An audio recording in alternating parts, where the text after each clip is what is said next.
when they had a chance to tie or take the lead. The game gave the 43-year-old Brady his third loss in primetime this season.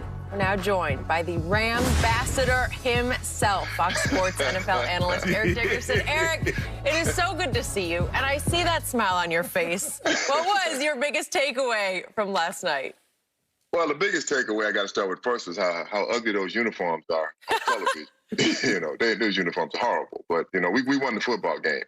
I think the big thing is that you saw Batman without Robin last night, and that's Tom Brady without Bill Belichick. It really shows that offense does not fit him. It really doesn't. Pushing the ball downfield, that's not him. I think that I'd say this is one of the first times I've ever seen Tom Brady really, really uncomfortable in a situation. Normally if he throws an interception, you'll see him yell at the receiver and, talk to the receiver like you need to be here, you need to be there. But you didn't see that last night because I think Tom Brady's a little unsure also of where the ball is supposed to go at times. You saw a guy that I think when you go back to when we played them in the Super Bowl, 2 years ago, our offense was better then than it is now. And here's a team that, we did kind of deal with, I'd say last night, we kind of did what we wanted to do with them. I mean, and when I think about that Super Bowl, Bill Belichick shut down one of the high-powered offenses in the National Football League that year, held us to 3 points.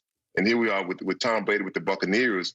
They can't almost, I want to say get out their own way, but they have great players, especially receivers, but they're not getting the best out of their receivers. You see Tom Brady looking for Julian Edelman. He's not there. You see him looking for a young Rob Gronkowski. He's there, but he's not there. You see him looking for James White, to catch the ball out of the backfield. He's not there. So for me, I say you see Batman without Robin right now, and that's Tom Brady without Bill Belichick. And, I think they really go hand in hand. Skip, when we discussed it, when they actually did the follow-up on Edie's 1 points about the Super Bowl, the biggest difference is no Cooper Kupp. Remember, he tore his ACL. You see the difference that Cooper Kupp makes in a ball game like this? They had no answer. He ran the option route on the guy. The guy's like, he did that to me?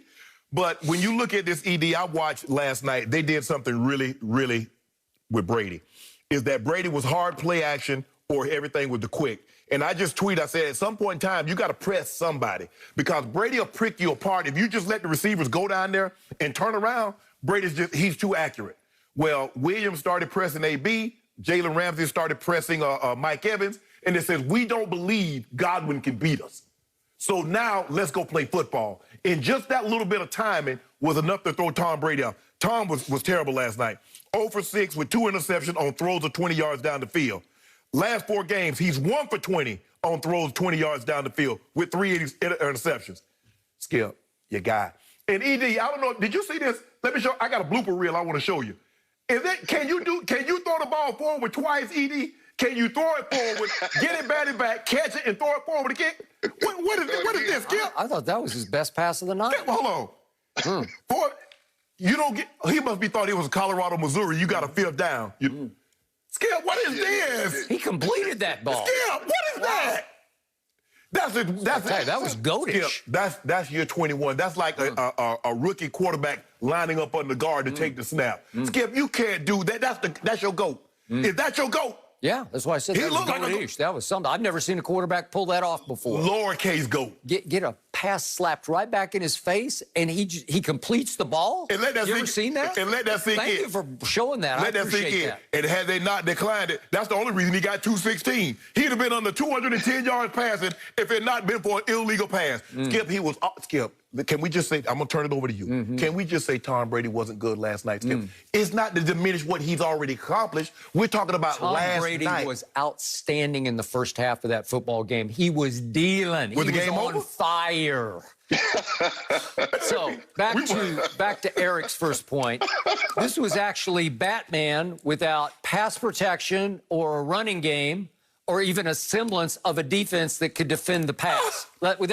You're like naked out there. You're like, what am I supposed to do? Because without Ali Marpet, is his best offensive lineman, and for the 3rd straight game, we talked about it yesterday, he's out in concussion protocol. So now they got the backup center playing, and they had to move the center to guard. And then in that last series, remember, the backup center got hurt.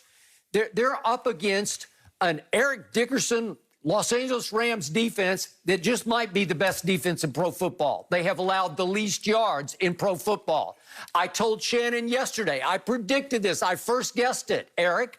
I said that Tom Brady is up against it tonight. This is an awful matchup for him because obviously your guys can get there with 4.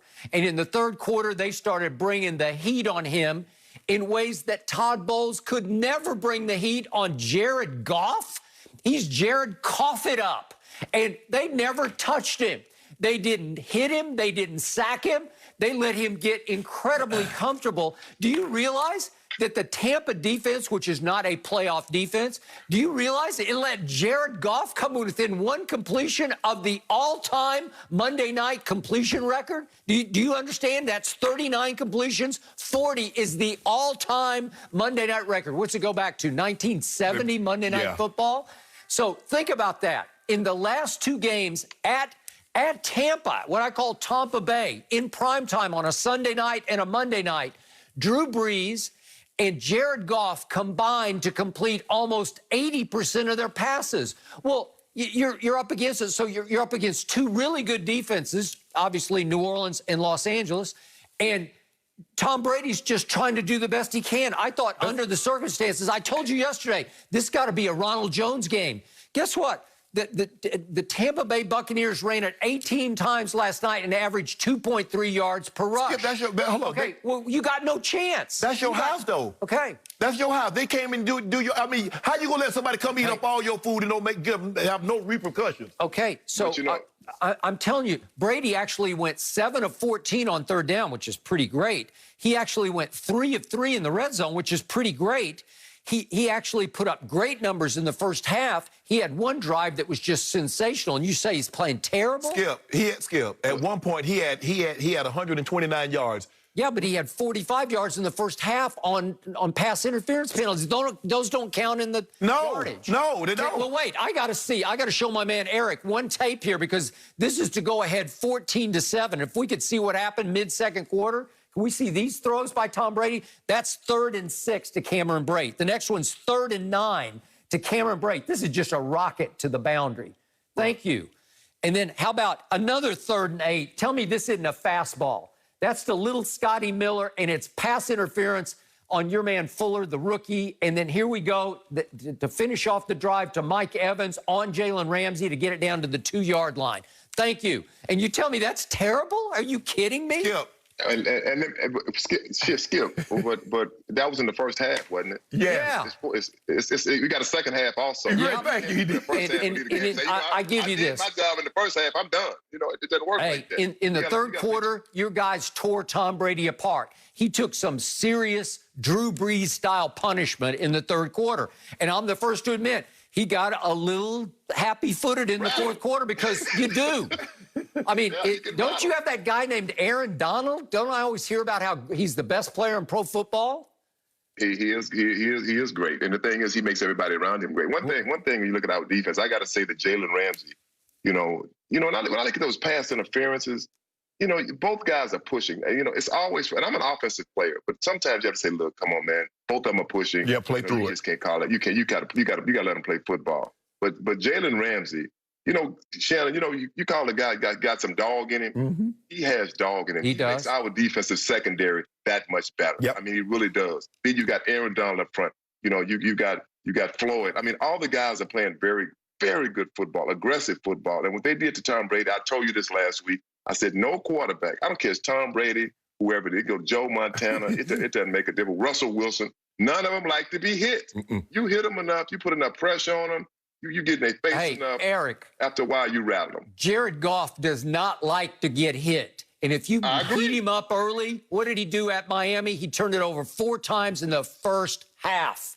They never touched him last night. Todd Bowles with his creative blitzes, nobody got home. But Ed, help me understand this, Ed.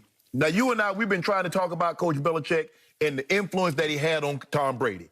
But when it comes to those Super Bowls, Skip Bayless don't want to mention anything about his defense. Now he says Tampa doesn't have any defense because Tom Brady looked bad last night. He talked about, the offensive line. You never see the problem that I have with people when they critique Tom.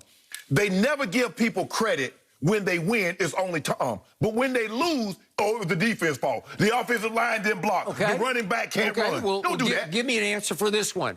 What did Tom do maybe best in his years at New England? He'd find the safety valve. He'd flip it to little James White and he'd get 20 yards. Yes.